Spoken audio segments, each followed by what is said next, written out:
Hello po sa inyong lahat mga ka-crypto. Ako po si Pinoy Crypto Trader at sa video na ito ay atin pong pag-uusapan ang tungkol sa balitang ito. Kung saan ang sabi rito ay Matrix Port predicts Bitcoin to reach $125,000. Says fifth bull market officially began in June. Ayan.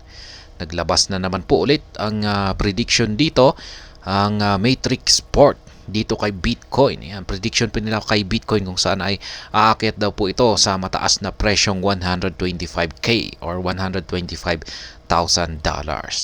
Yung kanilang paliwanag dito ay ito raw po ay yung kanyang panglima or fifth bull market. Kaya yan, nag-umpisa na raw po ito nitong nakalipas na buwan pa ng June. At ayan, bago po tayo magpatuloy ay nais ko po munang bigyang linaw ang aking disclaimer kung saan ang nilalaman po ng video na ito ay hindi po ito isang financial advice. For education and information purposes lamang po ang layunin nito. Maliban po dito ay nais ko na rin pong magbigay babala na wala pong kahit anumang group chat ang Pinoy Crypto Trader. Ayan, top crypto trading firm Matrix Port predicts that Bitcoin could spike to $125,000 by December 2024. Ayan, halos katapusan na po ng taong 2024. Ay dyan raw po mahihit ni Bitcoin ang kanyang presyong $125,000. Ayon po yan sa isang crypto trading firm na si Matrix Port. While the crypto market community is eagerly anticipating the inception of the fifth Bitcoin bull market, Matrix Port noted in its recent analysis that the bull run is currently ongoing. Ayan, nagaganap na daw po ang bull run ngayon ayon kay Matrix Port.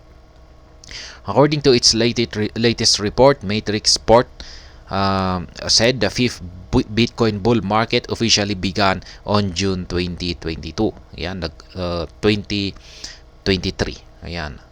Ayan, nag-umpisa na daw po ang bull market. Ayan, sa petsang ito nitong June 22, 2023. Ayon po yan kay Matrix Port. When the price of the asset reached a new one-year high for the first time in a year. Previous Bitcoin bull cycles. The rationale behind the fifth Bitcoin bull market, according to Matrix Port, is different from the previous 4 cycles.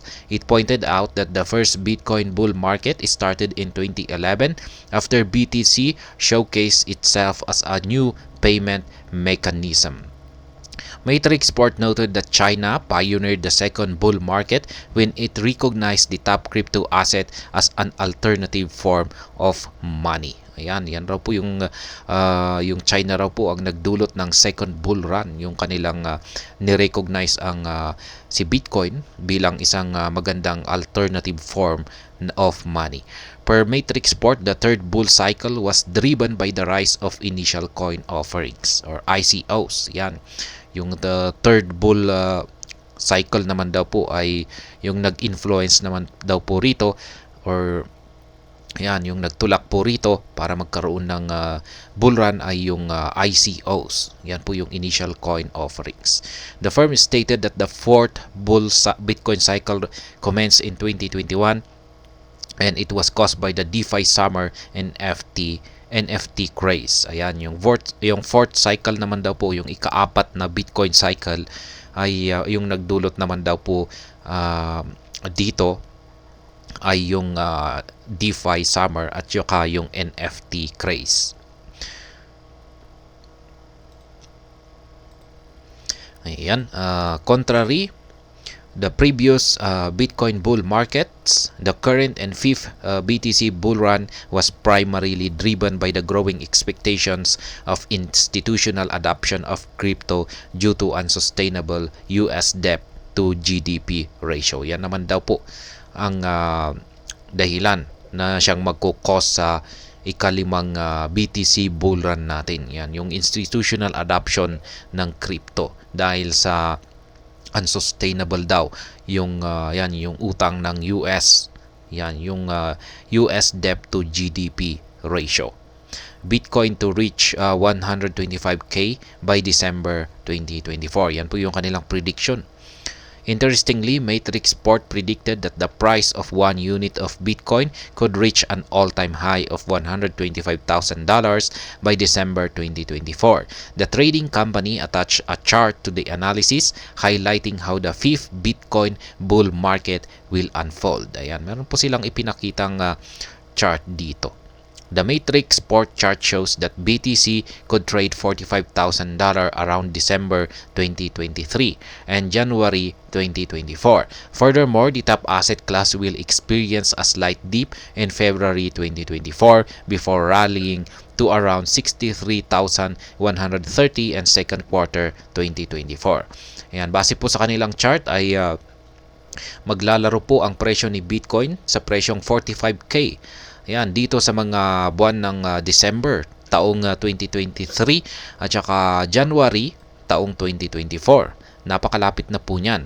Pagkatapos ay makakaranas daw ito ng pagbagsak sa buwan ng February taong 2024. Ayan, pero pagkatapos ng slight dip nito, bagyang pagbagsak ay magrarally po ito patungo sa presyong $63,130.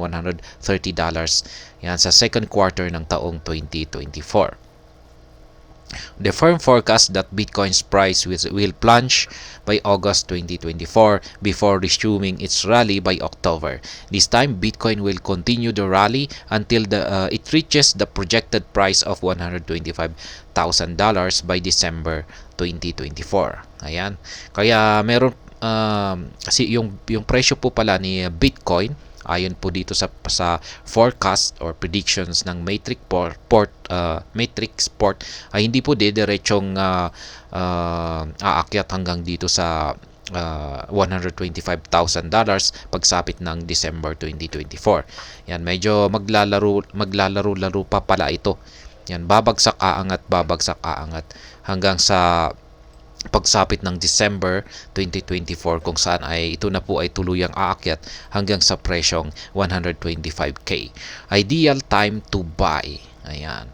Yung ano nga ba yung pinaka the best na oras para or panahon or yung tiempo para bumili ng Bitcoin.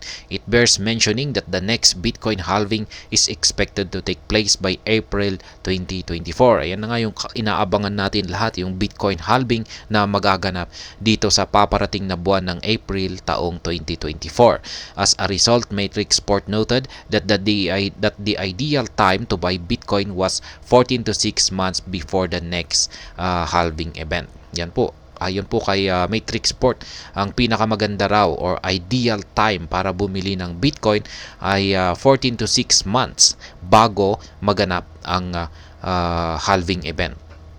This is why the end of October 2022 was the perfect entry time, as our report suggested when Bitcoin was trading at just $17,000. Matrixport. Ayan. Kaya ayon kay Matrixport, nitong nakalipas na taon, October 2022, ay ito daw po yung pinaka-perpektong panahon. Yan, or pagkakataon kung saan ay dapat ay bumili tayo or nakapag-accumulate tayo ng maraming amount ng Bitcoin. Kaya yan, sa mga panahong ito ay yung presyo ni Bitcoin ay naglalaro sa presyong $17,000. At the time of writing, Bitcoin was changing hands at $34,214, down by 0.5% over the past days. Yan po yung current market price ngayon ni Bitcoin. Recall that BTC briefly retouched or touched $35K yesterday, as the crypto community continues to anticipate the SEC's approval of a spot Bitcoin ETF. Yan. Yung nagdulot po ng bagyang pag-akyat sa presyo ni Bitcoin ay dahil po sa inaasahan yan at saka yung inaabangan ng buong crypto community na approval ng spot Bitcoin ETF.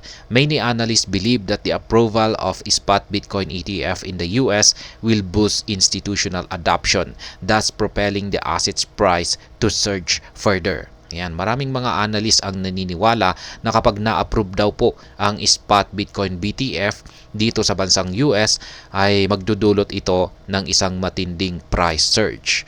So far, leading financial institutions including BlackRock and Grayscale Investments have filed applications to launch a spot-traded Bitcoin ETF. Yan, ilan lamang po sila BlackRock at saka si Grayscale ang nag-file ng applications para sa kanilang spot traded Bitcoin ETF. Marami pang ibang mga financial institutions dyan na nakapila at syempre mag-a-apply pa lamang. Kaya yan, marami pong mga spot traded Bitcoin ETF ang nakapila yan na kailangang i-approve ni SEC. However, the Securities and Exchange Commission has not yet given its decision on the multiple applications for a spot Bitcoin fund. Yan, yun nga lang at hindi pa raw naglalabas ng pahayag ang SEC. Yan, kung papayag ba sila na i-approve lahat yung mga applications ng spot Bitcoin ETF fund. Ayan. At ngayon ay ang masasabi ko po rito sa prediction ni Matrix Port. Ayan, $125,000 po ang aakyatin daw ni Bitcoin pagsapit ng December taong 2024. Ayan, posible po yan.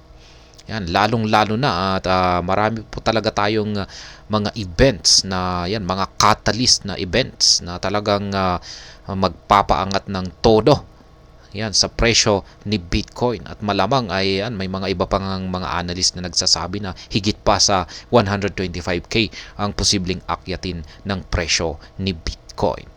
At ayan, hanggang dito na lamang po tayo sa video na ito. Sana po ay inyong nagustuhan ang aking paliwanag dito. Kung inyo po itong nagustuhan ay pakiclick lamang po ang like button nito. Para naman po sa mga bago lamang dito, kayo po ay aking inaanyayahan para mag-subscribe. Pakiclick na rin po ang bell icon nito dahil ito po ang siya magsisilbing notification nito sa mga bago kong videos na akin pong ina-upload sa aking YouTube channel na ito. Marami pong salamat sa panonood. Ingat po tayo lagi at God bless po sa ating lahat.